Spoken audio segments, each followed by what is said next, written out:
வணக்கம் ஃப்ரெண்ட்ஸ், அனைவருக்கும் விநாயகர் சதுர்த்தி நல்வாழ்த்துக்கள். இன்றைக்கி நம்ம சேனலில் என்ன பார்க்க போகிறோன்னா, விநாயகருக்கு பிடிச்ச பூரண கொழுக்கட்டை எப்படி செய்யறது தான் பார்க்க போகிறோம். அதுக்கு முன்னாடி நம்ம பப்பையா தமிழ் சேனலை சப்ஸ்கிரைப் பண்ணாதவங்க சப்ஸ்கிரைப் பண்ணிக்கோங்க.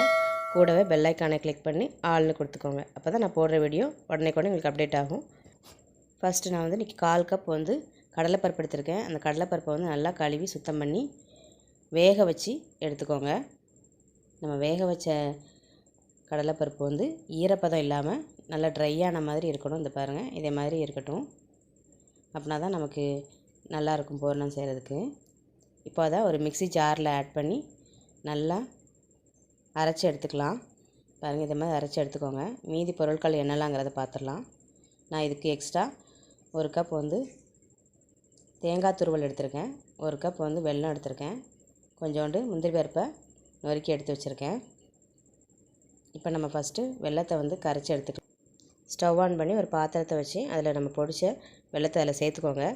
சேர்த்துட்டு அதில் ஒரு 1/4 டம்ளர் மட்டும் தண்ணி ஊற்றிக்கோங்க. நிறையா ஊற்றாதீங்க. நம்ம கரைஞ்சால் மட்டும் போதும். நம்ம ஃபில்ட்ரு பண்ணுறதுக்காக தான். இப்போ இது நல்லா கரைஞ்சிட்டு நம்ம இதை ஃபில்ட்ரு பண்ணி எடுத்துக்கலாம். இப்போ ஸ்டவ் ஆன் பண்ணி ஒரு கடாயை வச்சுக்கோங்க. அதில் 3 டீஸ்பூன் நெய் ஊற்றிக்கோங்க. நான் முந்திரி பருப்பு பொடிசாக வச்சுருக்கோம்ல, அதை முதல்ல போட்டு நல்லா வறுத்து எடுத்து தனியாக ஒரு கிணத்துல வச்சுக்கோங்க. இது நல்லா ப்ரௌன் ஆகட்டும். எடுத்து தனியாக வச்சுக்கோங்க. இப்போ அதே பாத்திரத்தில் நம்ம தேங்காய் துருவல் வச்சுருக்கோம்ல, அதை போட்டு நல்லா அந்த நெய்யில் வதக்கி எடுத்துருங்க. நல்லா வதக்கிடுங்க. இப்போ அது வதங்கிடுச்சு.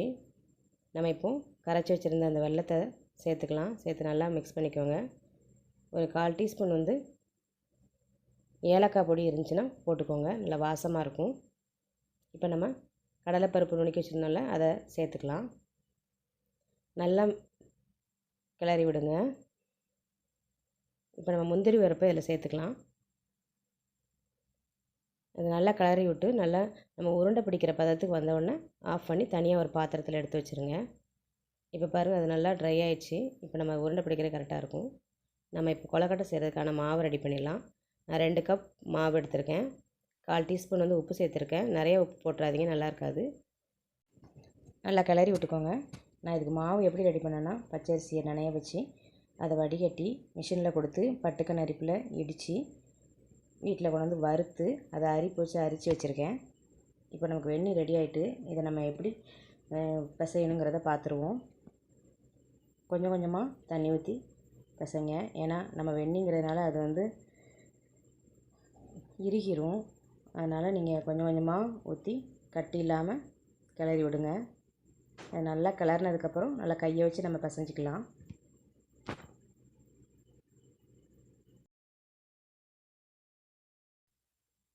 நல்லா பிசைஞ்சிக்கலாம் கையை வச்சு. 1 டீஸ்பூன் நெய் ஊற்றி நல்லா சப்பாத்தி மாவு மாதிரி நல்லா பிசைஞ்சு தனியாக எடுத்து வச்சுக்கோங்க. அதனால் இப்போ மாவு நமக்கு ரெடி ஆகிட்டு நம்ம பூரணம் செஞ்சு வச்சுருந்தோம்ல, அதை சின்ன சின்ன உருண்டைகளாக இந்த மாதிரி உருட்டி வச்சுக்கோங்க. அப்படின்னா தான் நமக்கு ஈஸியாக இருக்கும். இன்றைக்கி நான் ஒரு 3 அச்சு வச்சுருக்கேன். நிறைய மாடலில் அச்சு கடைகளில் கிடைக்கும். நான் இன்றைக்கி 3 தான் எடுத்திருக்கேன். இப்போ இதை எப்படி ஃபில் பண்ணுறதுன்னு பார்க்கலாம். ஒரு சின்ன உருண்டையை எடுத்து வச்சுக்கோங்க.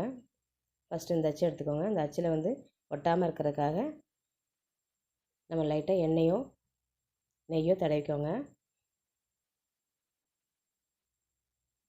இந்த அச்சை இப்படி தான் மூடணும். நம்ம இப்போ நல்லா டைட்டாக மூடிட்டு அந்த உருண்டையை எடுத்து உள்ளே வச்சு நல்லா அமுக்கி விட்ருங்க. இப்படி நல்லா விரித்து விட்ருங்க. நல்லா விரித்ததுக்கப்புறம் நம்ம ரெடி பண்ணி வச்சுருக்கோம்ல பூரணம், அதை இதுக்குள்ளே வச்சிடலாம். நல்லா அமுக்கி வச்சுருங்க. இப்போ நம்ம அதை நல்லா க்ளோஸ் பண்ணிடுங்க. இந்த மாதிரி மடக்கி விட்டு மேலே கொஞ்சோண்டு மாவு எடுத்து வச்சு நல்லா கவர் பண்ணிடுங்க இதை. இப்போ பாருங்கள், இதை போய் ஓப்பன் பண்ணிடலாம். சூப்பராக நமக்கு கொழுக்கட்டை ரெடி ஆயிடுச்சு. நம்ம இன்னொரு மாடல் வச்சு வச்சுருக்கோம்ல, அதில் பண்ணலாம். அது 2 சைடும் இதே மாதிரியே எடுத்துக்கோங்க.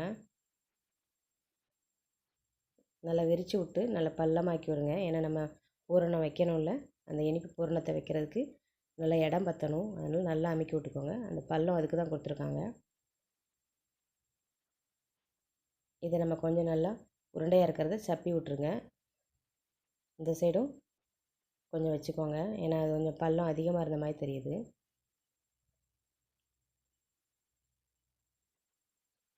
நமக்கு இது கொஞ்சம் நிறையா வச்சா தான் ஸ்வீட்டாக இருக்கும். பாருங்கள், இந்த ஓரத்தை எல்லாத்தையும் எடுத்துருங்க. இப்போ நம்ம அதை ஓப்பன் பண்ண சொல்ல சூப்பராக வந்துடும். பாருங்கள், லைட்டாக எடுத்து விட்டாலே வந்துடும். இது ரெண்டாவது வச்சு நான் இப்போ மூணாவது வச்சு எப்படி பண்ணலான்னு பார்க்கலாம். எல்லாத்துலேயுமே 2 பக்கமும் நம்ம வச்சிட்டோம்னா அவ்வளோதான், வேறு ஒரு வேலையும் இல்லை. ஈஸியாக நம்ம பண்ணிடலாம் அந்த அச்சில் செய்கிறது.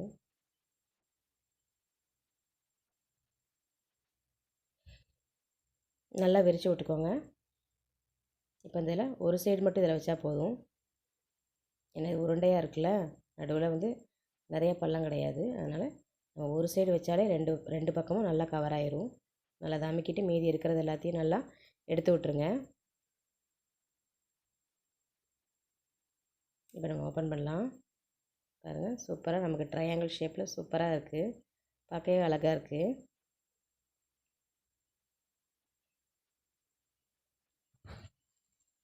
நல்லா ரெடி ஆகிடுச்சு. இப்போ நீங்கள் இது மாதிரி மீதி இருக்கிறது எல்லாத்தையும் செஞ்சு வச்சுக்கோங்க. நம்ம அச்சை வச்சு செய்கிறதோட சும்மா கையை வச்சு இந்த மாதிரி ஒரு உருண்டை எடுத்து நல்லா விரித்து விட்டுக்கோங்க.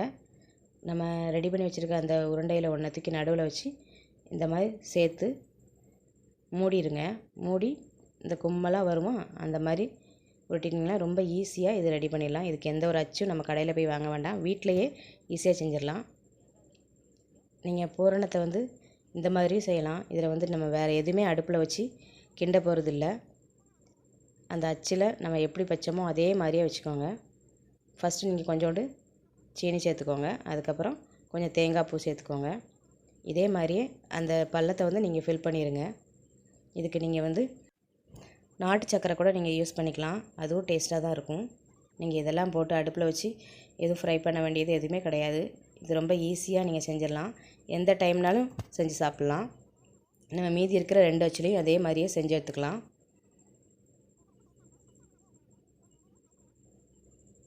ரொம்ப சிம்பிளாக நீங்கள் செஞ்சிடலாம். இது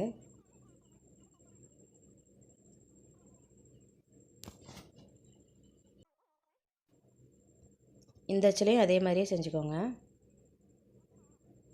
நான் உங்களுக்கு காட்டுறதுக்காக ஒவ்வொரு பீஸ் செஞ்சுருக்கேன்.